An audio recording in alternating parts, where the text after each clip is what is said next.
зогсож байгаа хэсэг бол Баянзүрх дүүргийн 22 дугаар хорооны нутаг дэвсгэр байгаа. Энэ 7 хоногт хэмжээний үер бороо бол ороогүй боловч зам бол бүхэлдээ усанд автсан байгаа үзэгч та бүхэн харж байна.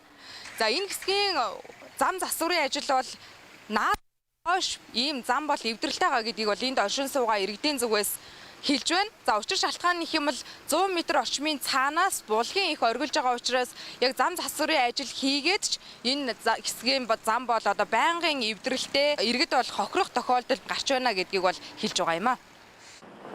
Үл хөдөлгөөн ихтэй иргэд хамгийн их зорчдог энэ хэсгийн замыг засах төлөвлөгөө гарсан ч өнөөдрийн хүртэл засварын ажил эхлэх байна. Нийслэлийн бусад хэсгүүдэд зам засварын ажил хийгдэж байгаа ч яг үүн шиг хүнд нөхцөл байдал үүссэн газруудад хамгийн ихэнд засвар хийх шаардлагатайг иргэд хөндлөө. Хаана ямар байршил засварын ажил нэн шаардлагатайг ирэмблэх хэрэгтэйг сануулж байна. Тендер зарлаж засварын ажил эхлэн гэсэн нэрний ард хүлээлт үүсээд удаж байгаа бол хамгийн гол нь яст мэлхийн хурдаар явж байгаа ажлын горийг иргэд амсаж эд хөрөнгөөрөө хохирч байгаа юм а. Миний мэтгэл бараг энэ зам нэлээд удаан юм байдалтай байна. Тэгээд одоо энэ машин дэрэнд бол эвдрэл хийгээл гарч байгаа харахаар ингээл хүмүүс явхад айгүй хэцүү л шүү дээ. Энэ цэргийн ангийн булганы тарих гоождөг байхгүй. Ингээд замаа эвдлээд ингээд байгаа байхгүй. Энэ одоо өчнөө машин дэр одоо би өдөр шинэгүй харж байна. Пүрүү сариу дандаа эмэгтэйчүүд ингээд өстө өчнөө мөнгө төгрөгөөрөө гохироод өстө GoPro-д нэвдрээд өстө өдөр шинэгүй. Яста арай дэнд байна. Би үстэ гомдмор. Одоо дандаа гэл уснууд нь хойноос урсч байгаа булгийн ус чинь гэл зам руу ороод эвдрээд.